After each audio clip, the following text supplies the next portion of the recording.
Okay, friends, I am sitting here in Shipshewana, Indiana, with mighty good friend Mr. Dave Innis of the group Restless Heart. We've known each other a long time. Long time. We are journeymen. Been out here pounding the road for all these years. Yeah. Running into each other, yeah. several times a year on stage together. And can't be enough, as far as I'm concerned. I agree. But we're sitting here in room 338, and a while back, Dave told me a story about a piano that he owned, and I thought it was one of the most intriguing stories and interesting and unbelievable all at the same time.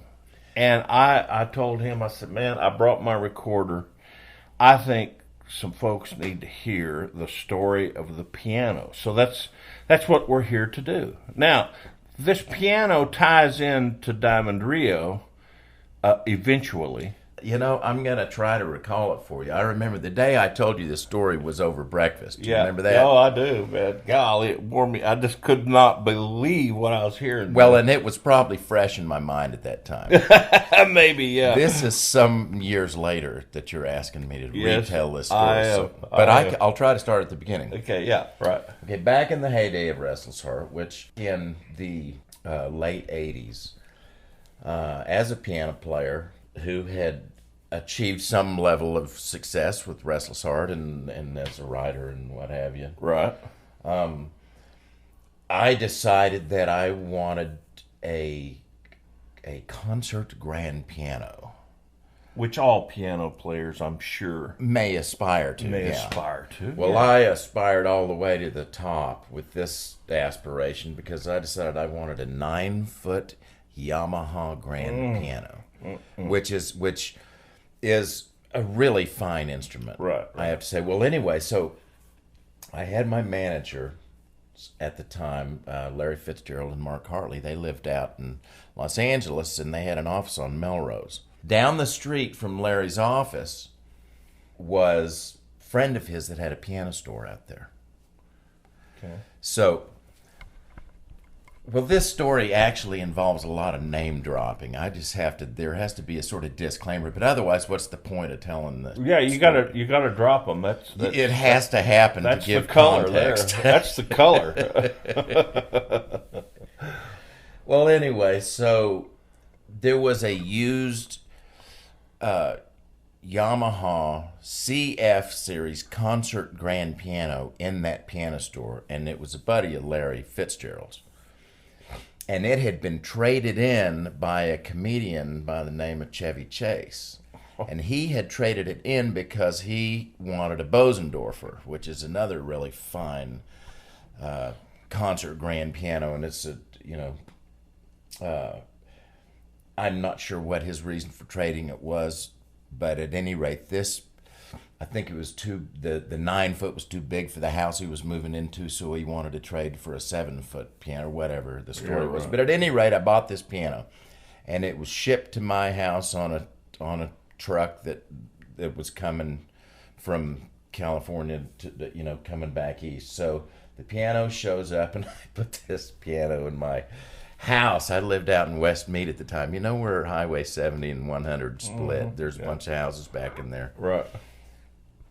And so I was on the north side of the road back there in a beautiful, it was like a Cotswold cottage, had really steep roof line. It had ivy growing up all over the front of the house. It was just a gorgeous house, and dogwood trees in the yard.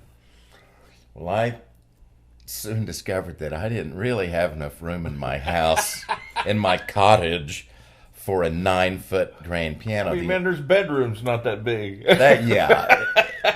And maybe it wasn't the wisest move, but my ego at the time told me that I needed a 9-foot grand. Of course, yes. So anyway, put this piano, the only place it would fit was in the dining room, which meant, of course, I had to get rid of the dining room table. But now it was housing this this 9-foot grand piano. It had this chandelier over it that was, it was a dining room chandelier. Sure, yeah. Well. Crystal chandelier kind of thing. Very beautiful chandelier in the dining room. And so, couple of years go by and I've got this piano, and it's just, it is a marvelous instrument. This is late 80s, I guess. Probably 89, somewhere in there, to give you context. Well, at any rate, then one Christmas, my wife and I went to stay with my mom and dad at their home in Allentown, Pennsylvania. So we're up there for Christmas, and while I was gone, I had asked my neighbor, who he and his wife were really great folks, and their daughter used to babysit for us and stuff. And so I asked them if they would. I asked Molly if she would, check on the house and just how be neighborly. So sure. She said, yeah, absolutely, of course. So I'm up there at Mom and Dad's house, for Christmas, and I get this call from Molly. She says, well, how's it going? I said, it's going really good. Molly, how are you doing? She goes, well, I'm doing fine. Are you sitting down? And I said, no. She says, well, sit down. She says, well, Dave, I don't know how to tell you this. I think something's wrong with your piano. And I said, what? She says, yeah. And I said, well, just play a few notes. And she goes, oh, okay. So she goes over, and I hear her hitting the keys, but there's no sound coming out. It's just like she's doing that, right? So come to find out, there had been a very deep freeze in Nashville, like 3 or 4 days before that. And as it turns out, a pipe had burst in an upstairs bathroom, in the upstairs master bath, and the water had been flowing out along a joist across the ceiling, down the chandelier, and the one place in the piano that was an opening behind the music rack, it had dripped down into the piano. I should say dripped. It was probably running down into the piano. And it had filled up my 9-foot grand piano like an aquarium. Oh, gosh. Water was running over the top. Oh. Down onto the floor of the dining room. So they shut the water off out in the front yard kind of thing, and I was like, okay, that's just great. So by the time I got home, this piano was, to my eye, a total loss. Yeah, it had to be. The keys were swollen, so they wouldn't move at all. The piano was full of water. It had to be, drained with a shop vac. I'm surprised it didn't take your floor out. Yeah, It just got so heavy, it just fell right through. Oh my gosh! Now because I did have a basement. Oh in that house. my word! Yeah. Well, the insurance company, I had homeowners insurance, and so I just, settled with the insurance company. Well, that was the last that I heard of this piano for. So insurance just come and got it, and it's gone. Insurance just came and got it, and it's gone. And that it's was trashed, and they pay you for it. And I, one thing led to another, and years go by, and I moved to Colorado and was living in Colorado. No longer in the Nashville scene, until I finally moved back. Well, no, wait a minute. Even before that, the piano, I have to tell a story now. I'm trying to get it right. Okay, what happened after I left Nashville? Or after the piano was taken away by the insurance company, right. I should say. Whenever that was. Sure, January when I got home. Mm-hmm. The guy that was tuning my piano and tuned a lot of the pianos. Was a great piano technician that worked up and down Music Row tuning pianos for the studios. So he knew all the studio people. Anyway, Jay was my guy, and I moved to Colorado, and then I moved back to Nashville in 2009. And I called Jay to come tune the piano that I had, and he told me this story that he had bought this piano from the insurance company, and I can't remember what he said he paid for it. This is, like $2,000 maybe. Yeah, just nothing. Might have been $4,000. This is a piano that's, this is over $100,000 piano. Right. It's a concert grand piano, like is in a symphony hall, like they'd have one at the Skirmerhorn. You've seen on TV with Liberace playing. That's right. Well, and it was a Yamaha, so more of a pop piano Right. than say a Steinway or a Bosendorfer or what have you. But at any rate, he bought it, and he told me, he said, Dave, I bought it for parts. I thought I could sell the lid, I could sell, the key cover, I could. It was salvage. Some of it was salvage. Mm-hmm. But what he did is before he could even do that, he said he took all the strings off of it and he put it in his living room or his basement or something, and he left it for a year. Well, as it turns out, there was a short window of time that Yamaha was using waterproof glue in their pianos. And it wasn't that they didn't always do it, and they didn't keep doing it. But for a 4 or 5 year period, they were evidently using waterproof glue. This is according to Jay, the piano technician.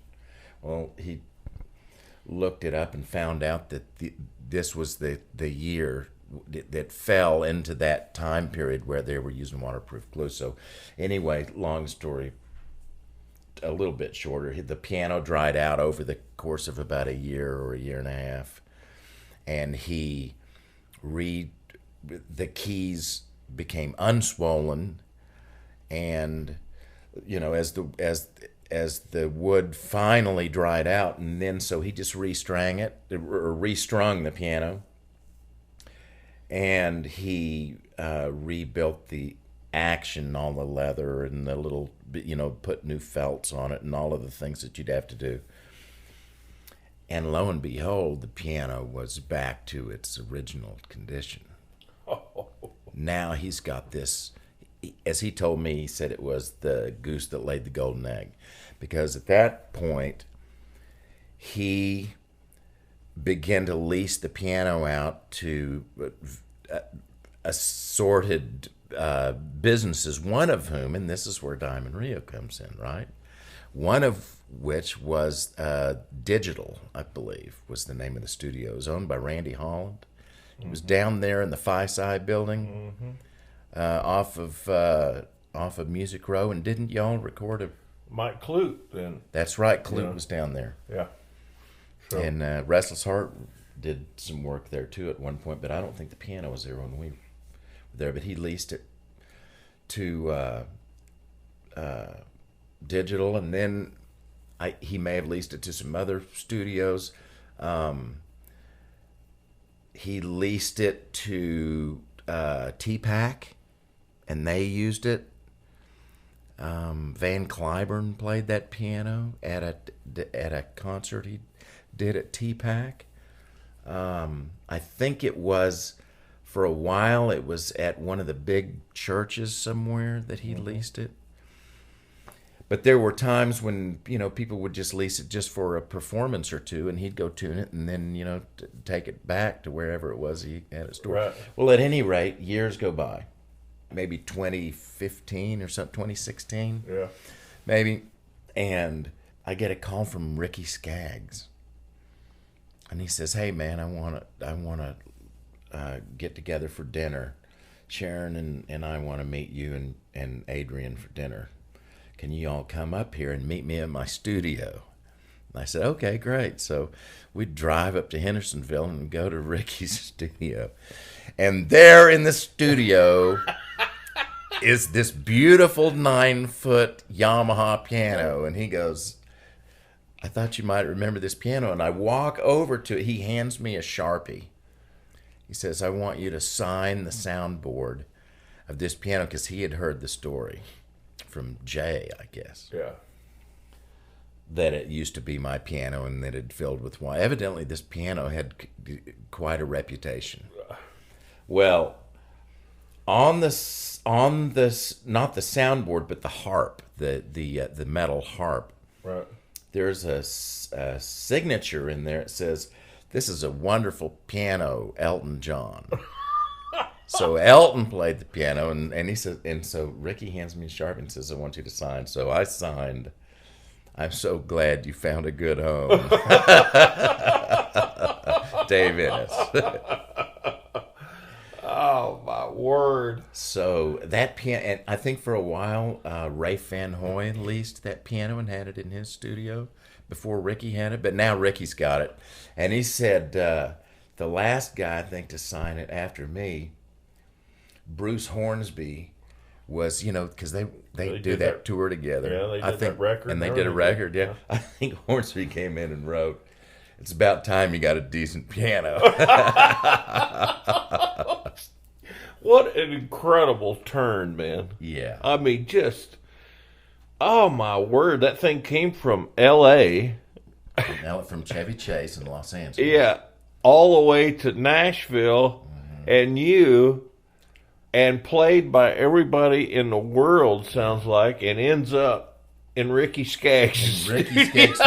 But after being, it to my mind anyway, was a total loss. I mean, water was, coming over the sides of it. And you would have thought, oh, how in the world did that wood not just warp to death? And, man, water will just destroy it. You'd have to ask Jay. Oh. But I think he's done pretty well by it. It sounds like that has been a money maker for sure. Yeah, well, and good for him, man. He, because he spent the time and energy on it and was patient and sure. And I at the time was not going, oh, is there any way we can salvage this piano? I was like, I was heartbroken. But also, I came to sort of a realization and a sort of a spiritual awakening as a sort of metaphor of this piano, that maybe I had bitten off more than I could chew there. Maybe I wasn't the pianist that needed a 9-foot Yamaha grand. Maybe a smaller, more reasonably sized grand would work for me, like maybe a 6-foot. So, they have what they call baby grands. Yeah, a big baby grand. That's what I needed. But yeah, so anyway, that's my story.